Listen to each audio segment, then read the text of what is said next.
I've been poisoned 3 times. My toxicology report showed cyanide, and cyanide metabolizes into pneumonia in your body. So I've had pneumonia. But by the time this interview drops, this is gonna be out in the ether for sure.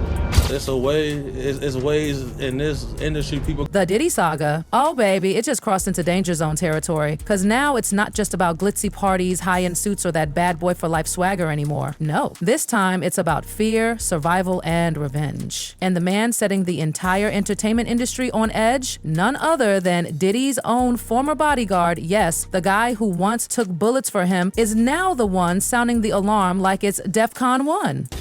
Why is it that when people are whistleblowing and putting their life and livelihood on the line, they receive so much scrutiny? I don't think that's by chance. See, celebrities who thought they were stepping up for justice by speaking out in court may have just placed a giant blinking target on their backs. There's whispers of poison and high-profile names being tossed under the bus like trash, y'all. Snitching on Diddy? It might come with a deadly price tag. I started to speak out about people like this. It's been a hard time to line up this interview. So what in the hell is going on? Let's break it down. There's a storm swirling in Hollywood, and at the dead center of it is Sean Diddy Combs. But this ain't no music chart scandal. It's deeper, dirtier, and dangerously real. His ex-bodyguard, a man who once literally shielded him from bullets, has flipped sides and is now warning every single celeb who testified against Diddy to watch their back. This isn't about gossip anymore. It's about survival.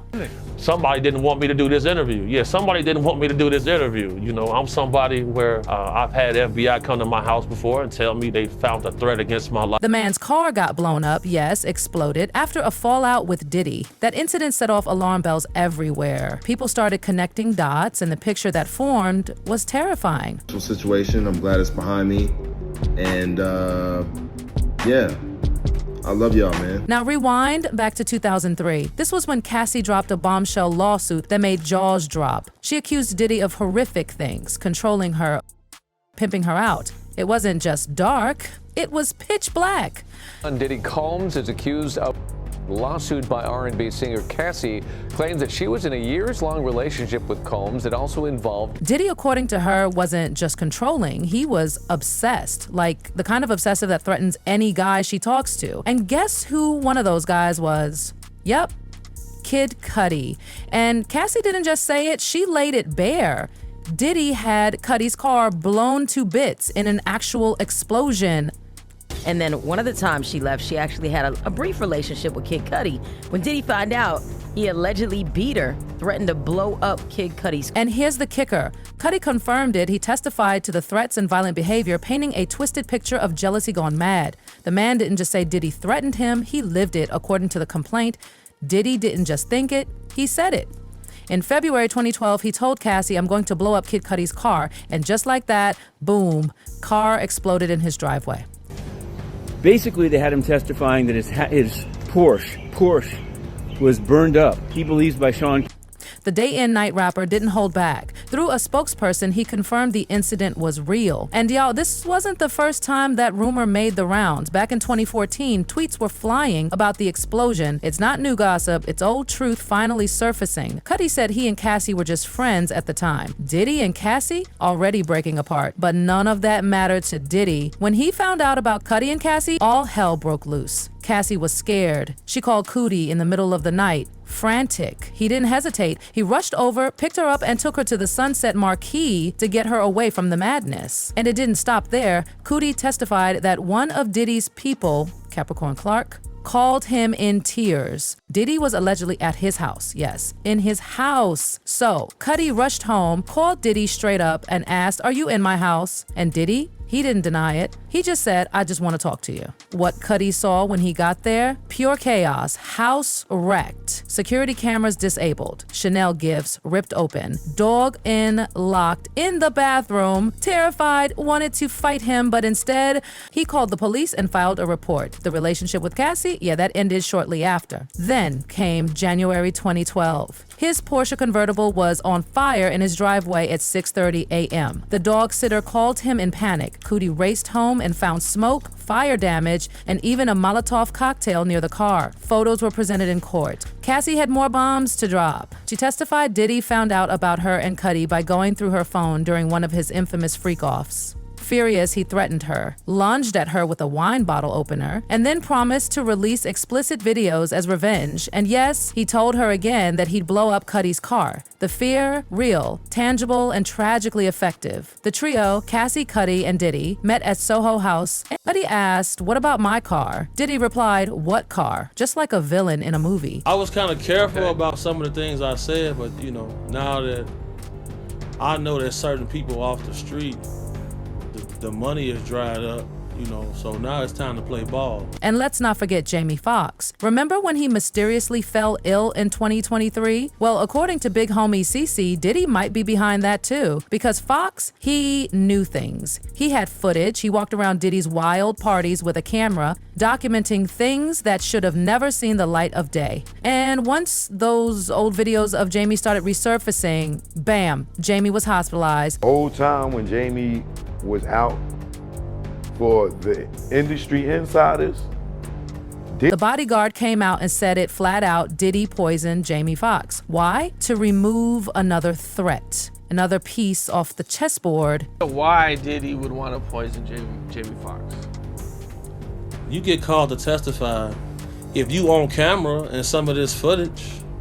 Fox's daughter announced the sudden hospitalization in April 2023, but behind that vague medical complication label, the shocking claim Jamie had been poisoned. Big homie CeCe sat down with Cam Capone and made it crystal clear Diddy was involved. He said Diddy poisoned Jamie, and Jamie, he reported it to the FBI. CeCe didn't stop there. He claimed he was poisoned too, not once, but 3 times. After drinking from club bottles, he tested positive for cyanide, caught pneumonia multiple times. His brother, poisoned. A client he was bodyguarding, also poisoned. Why would Diddy do that? Because in this industry, people go about doing things a certain way. You talk too much, you get erased. Last year, bad headache.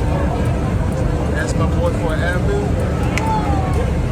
Was gone for 20 days. I don't remember anything. And don't think for a second big homie CeCe was exaggerating, because after dropping that claim about Jamie, he kept going. He said he wasn't the only one poisoned. His brother and even a female client he was protecting, they all got sick after drinking from bottles served in clubs connected to Diddy's circle. And when CeCe was asked straight up, why would Diddy go after Jamie like that? His answer was cold, calculated. You get called to testify. If you're on camera and you want to make it easier for yourself, there's a way things are handled in this industry. Chills. Fox and Jamie Foxx reported him to the FBI because of it. I know. Let's not forget who Jamie Foxx used to be. The man was a wild card, the kind of guy who saw everything and said whatever he wanted. And Diddy, he does not tolerate wild cards. And guess who else Diddy allegedly couldn't silence fast enough? Dawn Richard. Oh, honey, the moment she walked into that Manhattan courtroom during week 2 of the trial, you could hear the tension snap. This wasn't a testimony. This was a straight up detonation. If you on camera and some of this footage, and you want to make in this industry, people go about doing things. With steady, calm fury, Dawn stripped away every ounce of glitz Diddy had ever built around his brand. She ripped off the mask, exposing the rotten empire beneath. And then she dropped the nuke. She had seen it all. Dawn told the court in chilling, vivid detail that she personally witnessed Diddy attacking Cassie Ventura. Not hearsay, not rumor. She was there. She described a scene in 2009 so disturbing the courtroom froze. She said she watched Diddy try to hit Cassie with a frying pan, then he dragged her up the stairs, and all Dawn could do was listen to the sound of Cassie being beaten. He didn't care who heard, didn't care who saw, he was out of control. And then came the threat. Dawn said that Diddy turned to her and another woman who had witnessed the abuse and told them, "You could go missing." That was the exact quote. You could go missing. Now imagine being in that room. Imagine having to live with that memory. And imagine the guts it took for Dawn to get up on that stand and say it out loud. She didn't just testify.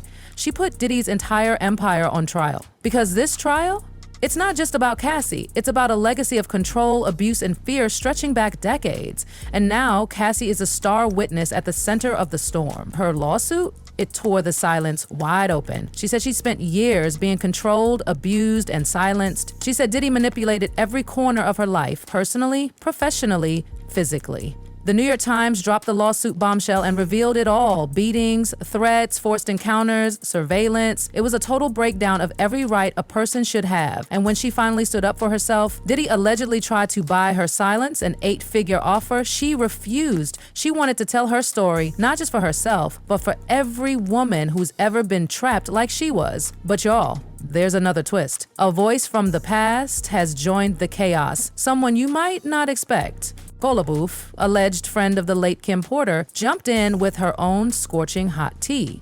And it changes everything. She went on Twitter and said her heart breaks for Cassie, but then she dropped a caveat. If Cassie ever sues me for speaking up for Kim Porter, I will obliterate her. Then she turned her flamethrower directly at Diddy. She accused him, flat out, of being involved in Kim Porter's death.